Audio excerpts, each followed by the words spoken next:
ngingaqala la ngithanyela timoto bebanginika tapondo 2 rand ngemoto leyi 1 lengiyithanyela because ushayela itaxi ubalekela tinto letinyenti esikhomba njengokuthi nabakwati ukuthi awusebenzi uhlezi usesikhomba ungawabulwa emini kuyi-first suspect so ngigule vele ngi-multitask yeah nala kusisi ukhona ngathatha yami imali 68,000 yeyi ngafaka i-transformer ngafaka netinzamba kwaba right umphakathi wathola gezi kwaba ngiloko impilo yabuyela back to normal sekomnyama phinzele yeah ngayithatha nanyalo ngikhuluma nje ehleli nasivuka sonke sifana netilonda dasendle sivuka siyeko phansi ekugcineni lesikuphandelako kudla.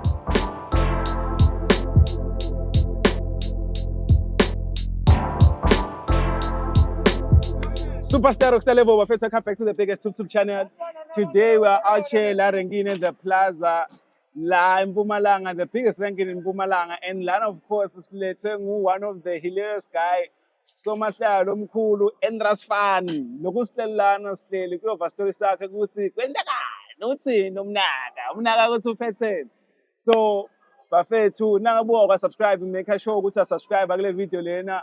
Hit the notification button, comment, and we share a longer moon video. But chela would as well lipora cases ngala. Symphonizer some told our faith long less naela. And shout out to you clearly for holding us down, but faith too, and doing it for the culture. We're still out here doing the things live. But with that being said, ladies and gentlemen, please welcome Ngozi in the building. Ngivusela nebekune emalangeni lamanhle nonke ngivusela kusukela ngala emathamo ngihambe ngiyokuvelela emhlabeni indlule ngiyokuvelela ePitchPeak ngiyokuphumela letulu le ngase Pitre TV kumahamba boda ngivusela yonke ngivusela kakhulu nje inkosi sawubona inkosi Dlamini wakunene lapha esigodlweni kangwane Ayi out here njengoba shito ukuthi at the plaza, the biggest mall, the biggest taxi rank in Mpumalanga. Why you choose ukuthi sishayele la le podcast? Ecala nje lokho. Why you choose to shoot la? Mina Janel Sala ngihlezi ngila Daladini. Sukela nje sifikile ngicabanga ukuthi ngangikuthi bani abakubingelela bakuniketa lilangeni linye local rand.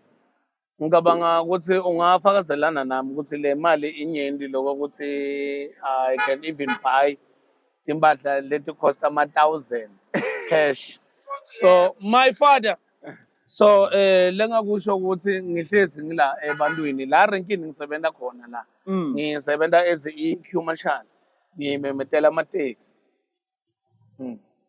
so mahlaya queue marshal phinde useredweni phinde uyashutha so yini umsebenzi wa queue marshal yeah queue marshal umsebenzi wa queue marshal bo queue marshal bahlukene kunabo queue marshal laba bhala letimoto lama-taxi la ukuthi bawangenisa nge-order laba bamba libhuku labahlezi bala renkini every day so sekunalabo queue marshal la bamemetela lama-taxi uthi le yaku there's two la mina ngengilo wesithumbu queue marshal lo memetela uthi yakuphi yeah kunenzawo la kufika khona abantu ekuseni labaya to different places because lidorobha linkulu licala from eValencia kunabo Galfini boZamangweni kunale side laseVinto bo Mr Veg kune Belladonna kunelanga Mall kune Mangani Land Mega kune Riverside kune Robs kune Mediclinic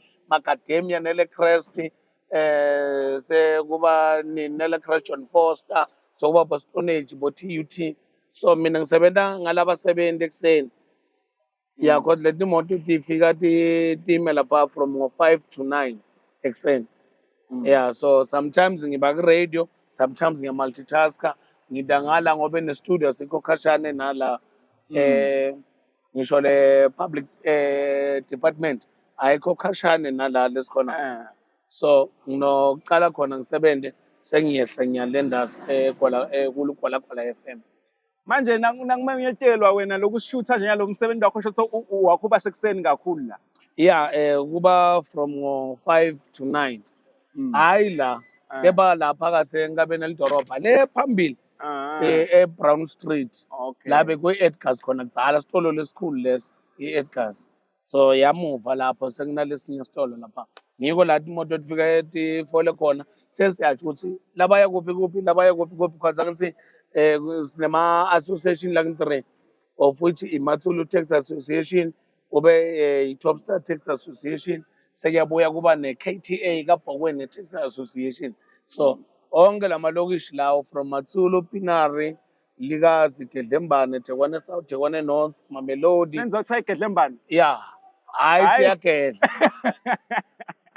So sekuba khona laba suka ngale boMatsulu A, B, C, boMkhwakhweni, bo-Youth Center, bonke labo bantu labachamuka ngale Boshweni, Manyeveni, Buga, wehle ubuye ngalabo Plastoni, kaBhokweni, Ingodini yonke bozwelisha labasebentako. Babuya bayohlangana lapha badzilike etimotweni sesiyasho ukuthi le yakuphi labaya kuphi bangene laba ngomsebenzi wami la rankini. Yo, ngiyabona. So, lo msebenzi une stigma ukuthi we ngiQ mashala kama. Yeah. Une stigma sekuthi nawusenda emateksini no awuthatheki serious. So uke wa experience into njengaleti. Yeah, ngile ngake experience phambilini. Cause angithi njengoba ngitshela ukuthi abantu bayathu ukuthi indzawo letinyeni letihlukahlukene. So ngelisondo nangeholiday kuba nala ukuthi leti moto sesiyadihlanganisa. Kunendzawo bathi kuse Crossings Complex. Kunesitolo lesikhulu lona ya titolo letikhulu angisho njalo. So i-Crossings nakuti imoto tincane bagibela timoto letiya ngalabo Robs, Mediclinic, Stone Age, TUT, nele Creston Foster, nele Crest Macadam. Because bafika basale lapho. Yabo. So izendleleni ila ku R40. So ngaba nale problem le ukuthi kwaba khona le passenger. Lelithi lona lifuna baye kolifaka phakathi. Kwayile kunganati imoto and of which unayi alternative ukuthi angafika sale la awele emgwaca angena emsebenzini. So kwaba ngiloko wangitshela ngale ndlela useless ngakhona. So but ke asithembe ukuthi ufunzile kuhlonipha umuntu emsebenzini wakhe ngoba angithi lapha beka client nangibita ngestima nge-USS and mine according to my understanding funa ukuthi ngibothula while ngisemsebenzini. But ke That time uyashayela, sorry. no angishayeli ngiQ mashala. Yeah, uQ mashala. Ngiyamemeda ngani? Ukutshela lokho. Yeah, cause angithi nothing 70 imoto. Ngiyakhona ukuthi ngidifake 2 kambe tiyeli nalabasala la ndleleni babe na alternative.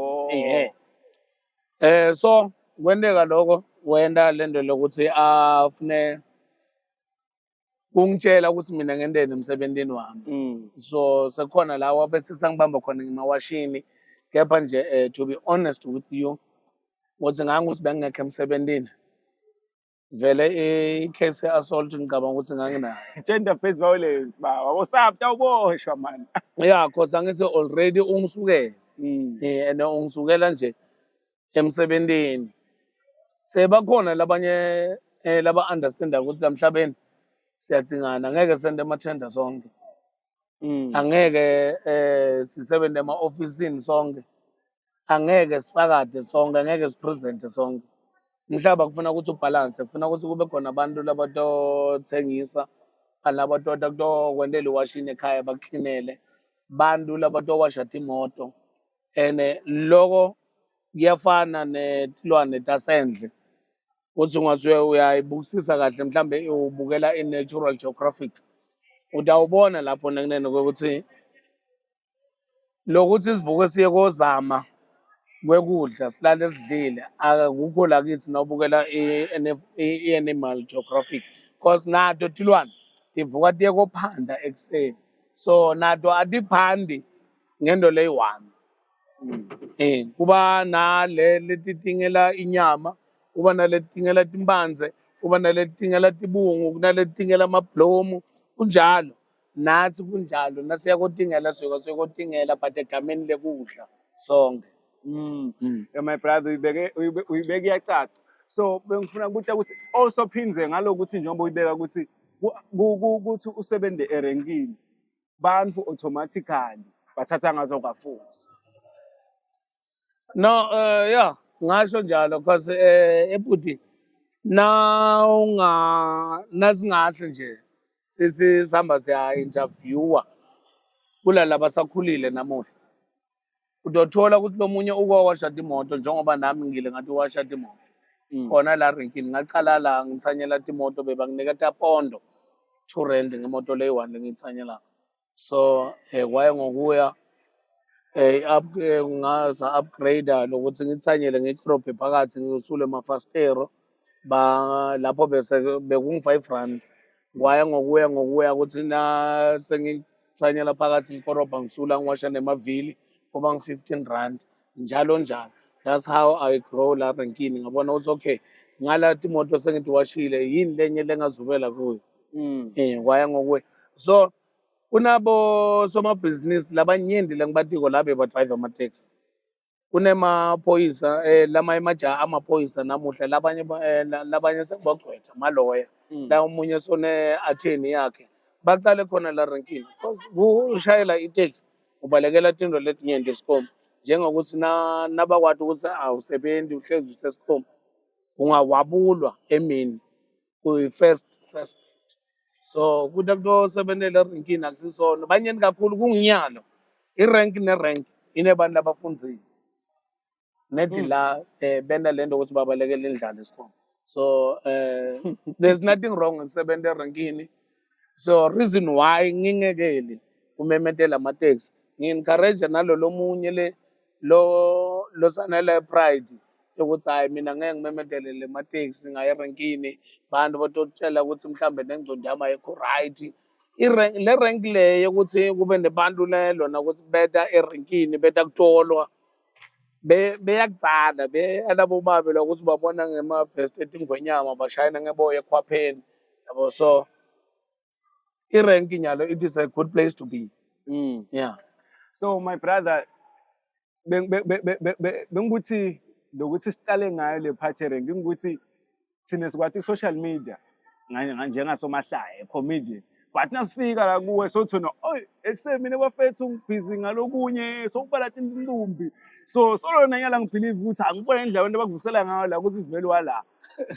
So ngiyakule point nyalo ngicela lokuthi usichazele ukuthi kahle kahle wena ushoshito ukuthi bocala la ucleana timoto kwenyuka but ekhaya kukuphi igama lakho lekutalwa mbambo ngibani unyuke nathi kahle khona sto understand sidongozile simbona kwenyalo online lona labanye bosomahlaya labanye basekhaya eSwatini sitawungena kiko ukuthi ufika njani la. Ngikudalo mina ngidalela la eKharino lamaplazini. Was born farm. So kwaye ngokuya ngoba khona la sekhishwa khona abantu lamafamu ukuthi labanye baye bolikazi bopinari mina yes ngahamba ngakohlala eZwelisha ngale ngakanyama enkomo ababukela bayathi ukuthi kanyama enkomo ngakuphi ngale ngasemntomeni ngale late hospital sephakathi kepha nakhuphuka ngale pavement le emathuneni bengikhulele ngalapha. So wathi nakushona make ngo-2000 so basithatha eZwelisha sayohlala epinari kamamkhulu. So from then ngaqhubeka ngakhula sengi-spy boy sengihlala khona eGhetto. So from eMsogwaba ngaya kohlala kagogo kaDanji ka-Orho ngila sengiqhubeke khona ngetimfundo ngafundza siyakhula ngaya eNdlapho ngayocedzela eNkakini. From la ukuthi from lapho bengisolo ngibhizi ngi-multitask kusikolo kuyi-rank kwavela i-opportunity lapho bengungijeke nine ngale kaNgwane Jeke nesemholeni. Yeah. So bengungijeke so kuba kwami ngijeke like bengihlezi ngilalela umsakazo ligwalagwala. Yeah. Ngihle ngiya ngiyekoma efastereni ngifuna lento ngifisa lento yokuthi ngibe ku-radio. So khona la Madumane bekasacala khona kusebenza Lapho bekasasebenza vela ngisho njalo le kubo 2004 cala kwami ngihambela i-radio. Yo. Yeah, bathi ngicasha namuhla 2024. Yeah. So ngisolokhu ngibeketela nabanema-event ngihle ngicela yabo. So i-question yakho it is based on ukuthi ngisuka kuphi. Yeah, ngikhulele ePinari. Tinyenti tinto le ngitentile ngitambandla ngiyasebenza ngisebente salon Split Ends as a hairdresser kulelinye lijaha lakangwane ngingudumiso Lukhele nguye lowo bekangifundisa everything kwase salon kubamba likama ukubloka tinwele te-client kumgeza ukuthi ahlobe ngimkhathe but not lokho ekukhatha ngemshini lokho ekukhatha ngemshini esicala sithi khatha timandi bathi kunema-045 angeke usa-understand nase ngikhuluma njalo It's too much. Bakhona but don't understand. yeah kunema-045 ngala ngiphindze ngenta ne-fine art kudweba ma-landscape ma-portrait ngikwentile konke lokho kunemitsangala leminyenti ebandla ngidwebile nasetitolo ngidwebile Hey, lo mfundo yonke into nabafethu. Zolo ngiyalalela wenda naku. so kwafika esikolweni la bengifuna kwenta ama-science so bomem bangi-advise ukuthi ngingendi i-science angihambe ngiyokwenda ama-general subject because mina ngibhilonga ngala ka-art because esikolweni ngafuna abantu abadlala i-campus dance ngikhona funa abantu besicathamia ngikhona nafuna abantu abotodvweba ngikhona yabo so funa abantu abotopresenta something esikolweni ngikhona funeka bosomahlaya ngikhona so ngikhule vele ngi-multitask yeah Nala kusisi ukhona. Ngasho ukuthi ngikhona ngobe bantwana nginabo different mothers yabo Bangaki? bangi-11 Ba. yeah Ayona kuthiwa vele dala nananzo understand le assignment. iBhayibheli lisho njalo ngobe i-firstborn yami yavela emhlabeni bengina-16 years nyalena 18 nangihamba nayo kuthiwa labangayadi babona ngathi intombi yami already la kuma-social media platform ngiyam-introducer ngalama 30 second skits ngendawo yeah. Hey, shout out to Shampura, shout out to Matumane, by the way. Hey, basireceive kahle kakhulu nasemsakadweni man. Siyabonga kakhulu. No, hayi nini kuphela kepha lengangitshela kona ukuthi kwamine ngifike etandleni leti right lapha egwalagwala nisho ukuthi ngifike lapha kumsakazo oligwalagwala FM ngifike kahle inyanga ngiphelile because abapembesi lekungichazayo ukuthi abangipembeseli whatever lengiyatiko nge-wireless ngikhula onke malanga Matumane nguye langifundisa i-radio nguye langifundisa ama-techniques e-radio nguye futhi langitshelako ukuthi ekuse langimotivate-ako ukuthi la kule tinto lelo tendako ungadekeli because kulokunye apart from lokho wala renkini ngiphitse ngilawule i-traffic but lapho ngidicashile mina ngenda umsebenzi wama-traffic maphoyisa emgwaco Abhokweni Zambanga every day Monday to Friday Ngwelo lo conduct traffic. ngaqala lapho lokuthi ngishayele point duty so ngobe ngithi ngi-understand ukuthi lapha lemgwaco ina 3 lane i-1 line iyangena kaBhokweni i-2 line iyaphuma so le traffic volume leqhamuka ngala lengena koNzambama inkulu kakhulu sele 2 lane ayibi busy ngathola amakhono yabona lawo lesobeka emgwaqeni nyalo sengidivide lo mgwaqo into 2 lane le 2 lane lephumako ngiyayingenisa mina ngalamakhono lokuthi le 1 lane at least nathi fika tiba divided into 2 lapha at least the traffic volume iba incane and nebantu because uba busy lapha ngema-peak hours lomgwaqo nebantu labawelako lapho kuba easily for them to cross the road. Yabo lo muntu lona bafethu uphethe yonke impumalanga mos uphethe yonke impumalanga mos nane definition yokuthi i-jack of all trades kukhulunywa ngalo mfundo so radio personality taxi ranking directing traffic and everything so now the passion ke ye comedy qhamukaphi lokuthi ube yi-comedian nokuthi ucale-ke wente maybe before ukuthi ufike even ku-social media sothi kuqalephi lokuba yi-comedian? Kuqale nangixoxa nebantu more often lana abasakhulile la renkini njengoba ngitshela ukuthi bengiphuma lokuthi ngiphume esikolweni ngiye ekhaya ngodlala nabanye abantwana angikwadi mngani wami. So bengiphuma ngite la renkini ngite kuyosebenza la. So nangixoxa nalabantu labadala. Am I father? Sure. So yakuthi nangita la renkini nangixoxa nabantu abadala mhlambe sesihlalele some Saturday Sunday mhlambe lelo langa ngileli viki leti 15 lala labangabi nemali. So sino Hey mngani wami. Yo. So kuba la ekseni nangixoxa nabo bangitshela ukuthi no wena mahlayo ngawena.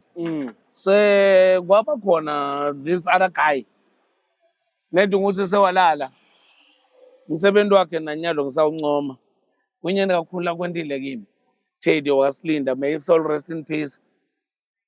Ngekwemoya nginaye. So Teddy bekenda lento leko bekayibona lento le labayibona kolabanyeni la renkini nasesikolweni bomem la bebang-advise ukuthi ngingayikonda ama-science ama-subject ama-science ngente nje ama-general subject because ngilona ngibuye ngifocus ngala art yabo and mina lokho bengakuboni lo labakubonako namuhla. So wafika to a part la Teddy athi kutoba ne-stand-up comedy lapha eMnothweni Arena e-Riverside Mall. So wathi kimi Teddy lento nami ngingayenza but-ke asambe selapha ngiyokubona ukuthi nakhulunywa nge-stand-up comedy basho ini. So wathenga amathikithi ngavala ifoni lelo la ngithi angifuni ukuhamba naye. Hawu. Yeah. Wethe ekhaya wangizinza wakuthola wangithatha sahamba. Nasifika ngahlala ngayibona so okay comedy ngilendo leso wangiphi task Teddy uthi each and every time nakuna event la angithole ukuthi le event yento ngibani. So ngitocela ukuthi ngibe i-yellow na ngitoba i-open cast laphaya kuleyo event. So ngacala njalo then wangithengela ifoni smartphone because hayi benganandzaba nefoni. Angitshela ukuthi no kwanyalo ngicala ushaye nje ngoma-skit nyana kube ngiloko utokhona communicate nebantu nani. Yaqala njalo wafika la sengibhukwa khona ngabo ma-20,000 yabo. So Thatha la izinja amadoda. yeah wafika la sengibhukwa khona ngabo 20,000 yabo. So nanyalo still ngiyakhala ukuthi uphange wandlula emhlabeni because lento le bekayitshala kimi nyalo sayiyendeka.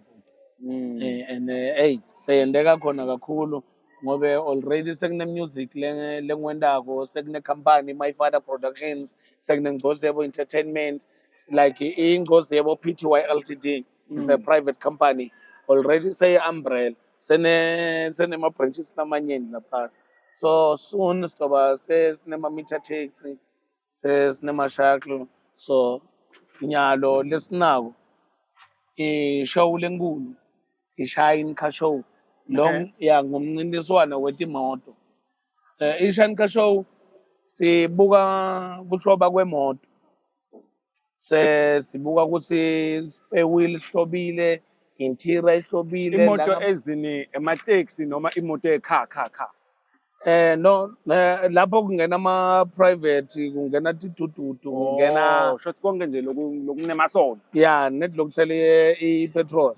Kepha-ke ngale Shine Car Show ngiplane kungadiganyisi mina kepha le mali lesitobe siyenda lapho yonke sithatha si-flower back to the community. Yeah nyalo ikhona project le ikupending. Yeah cause angithi the more sisendela ama-event the more sithola imali ekuqhubeka sisebenze kule Shine Car Show. So i-Shine Car Show sibuke ukuthi mhlambe ngaphasi kwayo iyokhula neNgcozi Yebo Foundation. La sinceda khona umphakathi, asibuke ukuthi sinceda bani njani, let not ngalisido sincede. Nyalo, we are planning to plow i-borehole after the event letowenteka. Isitowenteka mhlambe between mhla ka-1 mhlambe mhla ka-8 mhlambe ngithi 15 December this Okay. year 2024. We are not sure yet about the venue. So I'm hoping for the best ukuthi yendeke because already siyendile ngamhla ka-3 March 2024 kaBhokweni Stadium. Which ngale amount lesiyiraise lapho sikhonile ukuthi siyakuvula indlela la abantu bebahamba khona kabuhlungu entsabeni bekwenile, so we went there sayokocleara le ndlela leyo insaba lehlanganisa ma-villages layi-2 lokuyiPolar Park neDwaleni. Mm. Mm. Hey, my brother, kuningi lo busy ngawo. Indzaba yekhansela. Indzaba yekhansela ukuthi uthule transformer Yeah, sho ukuthi njengoba ngikhuluma ngekuncedo nekunene le khaya kaDanji, so sho ukuthi khona la lona bathi siyakhankasa nami ngifuna ukuthi kube likhansela. Bekungana transformer ngale yasha se-Eskom wathi utothatha isikhathi ukuthi kuyoyilungisa le transformer. Ngathatha yami imali 68,000 Yay! ngafaka i-transformer, ngafaka netintsamba, kwaba right, umphakathi wathola gezi, kwaba ngiloku impilo yabuyela back to normal. So but after ama-election ngathola ukuthi abakangivotelanga, ngivotele ngifiwe bantu obvious kwaba umndeni wami nebangani bami la bangivotela. Nabo na-few nyana abantu lapho yabo. So ngakoyikhipha le transformer and bangasi wrong, abaye kule kulo waba lela bamvotele nguye le nto abafakele transformer bathole kahle nagesi. Sekomnyama phinzele. Yeah, ngayithatha nanyalo ngikhuluma nje ehleli. Ngisalinze nje Eskom lesi-right lesifuna khansela lofana nami. Ngihambe ngiyokubafakela i-transformer. Letikom letingana gezi njengabo Carino ngale kuleti tandla letinyuwani omathafeni samthamba nokubacishela igesi. Ngaba khansela lapha i-transformer nginayo. Umsebenzi wakhansela yini ngoba bekunema-election naye khansela ukhethana kunala ma-election? Yeah. Uyini umsebenzi wakhansela kahle kahle? Umsebenzi wakhansela oyeza ufundzile wena ngifakazela ukuthi kuba nema-prefect nama-class rep. Yeah, umsebenzi welkhansela ufana newe-class rep, uhambisa tikhalo temphakatsi le mhlambe provincially. So ngibo labo tokuchamuka ba-allocate i-budget, bathi i-budget yaloko mhlambe umphakathi ukhala ngendlela ngiloko nala sigodini mhlambe kunemndeni loshonelwe abakhona ingcwaba, wena khansela iwodi yakho umsebenzi wakho kumngcwaba. Yeah. Shothi kangwane singasho ukuthi umsebenzi wakhansela sikufananisa nani? Indvuna yenkundla Indvuna yenkosi. Oh. Yeah, indvuna yenkosi. So my brother singakhuluma ufana ne-prime minister because angithi nina nide laba hayi mana khona amakhansela kangwane. Ward council. Yebo. Ward council sinawo. Yini umsebenzi we-ward council? Angwadi. Okay. Angwadi. Kubuka la sigodini ukuthi kushoda ini akhona lona nguye la niripotelako kahle kahle. Nina nikhala kuye yena ayokokhala phambili. Kuyafana nemaboss. Ngathi inkosi. Wena ungatsho ukuthi unenkosi, kanti inkosi yakho nayo inenkosi yayo. Nale nkosi yenkosi yakho inenkosi yayo. Nasesikoleni kunjalo. Okay. Kunabo mem, kunama-deputy, kuna-principal. Naye principal khona la ceba khona. Zosiba le structure salama-taxini ukuthi sime kanjani? Structure nje sakhona. Kalabane etulu. La. Ngithi ma-association Manzatsi. Kepha-ke kuripota i-top star esikhathini lesinyeni. Nanyalo la kungendeka noma ngabe yini lana sport lekufaka phakathi i-taxi. Umuntu lo kokukhuluma lapha ngi-chairman Mavundla. konke yeah i-top star sho ukuthi kuqala chairman une-deputy naye njengasephalamende kuyafana because nalana kune-DC i-disciplinary committee Okay. ya ukuthi mhlambe ungahlukumedeka passenger ezimgibeli uyalapha uyakovula liqhala ya sekuphuma incwadi itakuwe ngalelo langa ngaleyo date usoyahamba uya le enkantolo lapha ku-DC bayokhipha isigwebo sakho nakuthi singenhla mhlawumbe ushayela passenger yabo uyasuspendwa mhlawumbe 3 months or 4 months even iminyaka uhlele ekhaya Bese kuhola njani lama-taxi? kuholwa ngekhomishini uthi ulethe malini because angeke ngithi ngikuniketa 1.5 ekubeni ungenise 700 rand kwamina nami ngiyamoshela nawe letha 1000 una 200 rand umholo wakho Every day. na phela ngithi i-taxi ayisafani nakadzeni Janelisana ayisafani man i-taxi ayisafani because wonke lo muntu lokucabanga ibhizinisi sokucabanga i-taxi wonke ucabanga ibhizinisi ucabanga i-taxi bana bona nyalo lomunye unemashakli lomunye unema-meter taxi bonke labantu labo bafuna kuhlephule khona la rankini ayisafani Shothi utakuhlephulela le commission enyangeni loyiletha ngenyanga. yeah mhlambe after 2 weeks maybe after 2 weeks after 2 weeks nakuthi mhlambe ngenyanga yonke ucheckise 10,000 nasehlanganisa mhlambe bobeka bo 700 rand 700 400 sayihlanganisa yonke le mali leyo uphuma imali yenyanga yonke from then sengilana uhola khona 20% so ukuthi ku 10,000 una 2,000 My brother, sinakhumaza kushona langa. Solo bafethu sila at the plaza, the biggest taxi rank in Mpumalanga. Make sure you subscribe, hit the notification button. Comment ngitshela wonke umuntu ukuthi silendile la. Naye not unless khona lengushiya kolofisa ngathi abantu ngabathisa bona ukuthi bangakuthola kuphi enkundleni tekuchumana nenombolo ukuthi nabafuna ukuchecka labafuna ukucontributor kule span shito siyase kule Shine Car Show. Oh okay.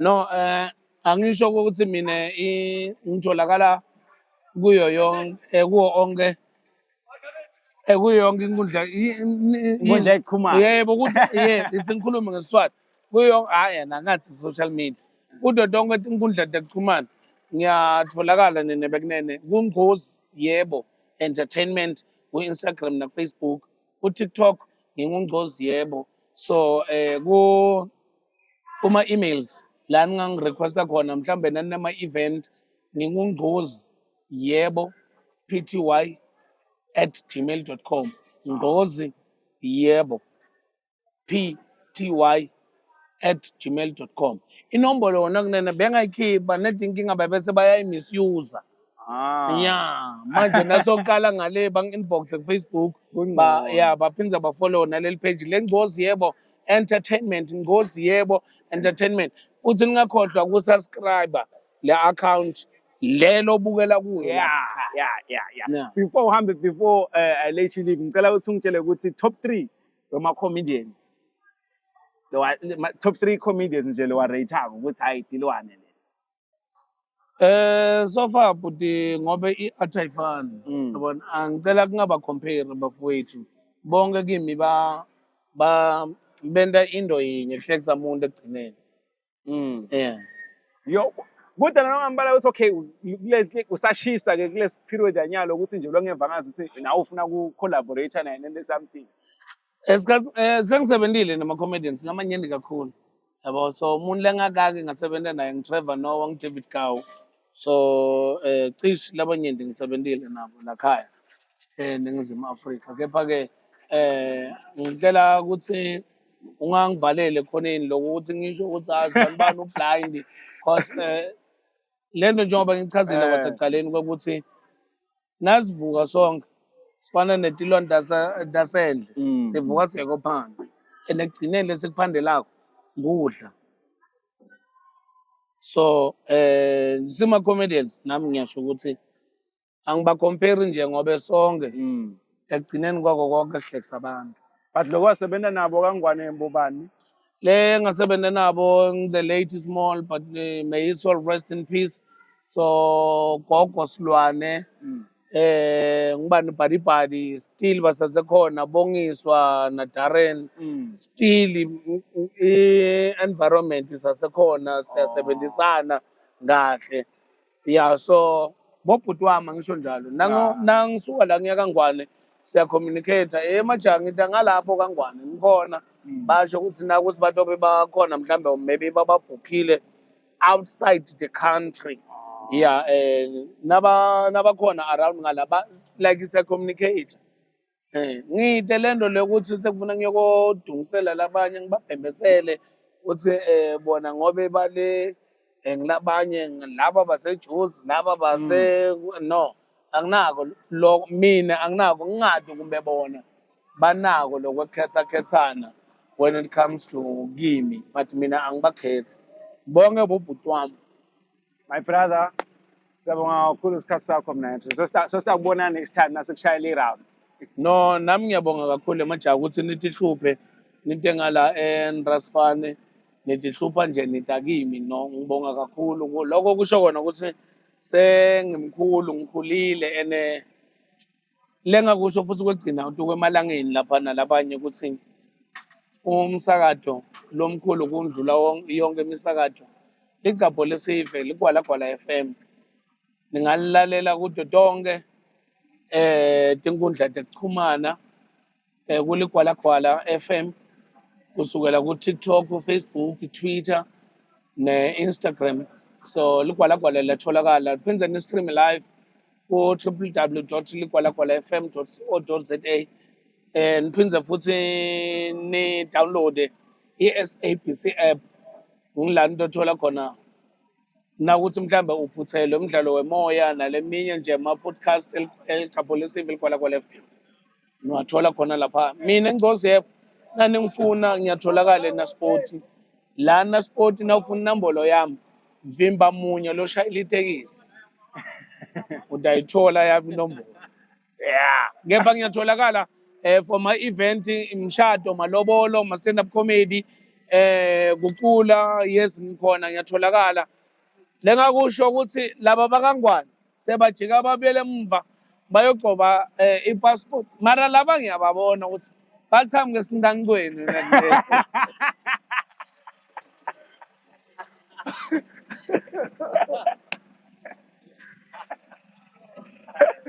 Sesiqhamuka isicando.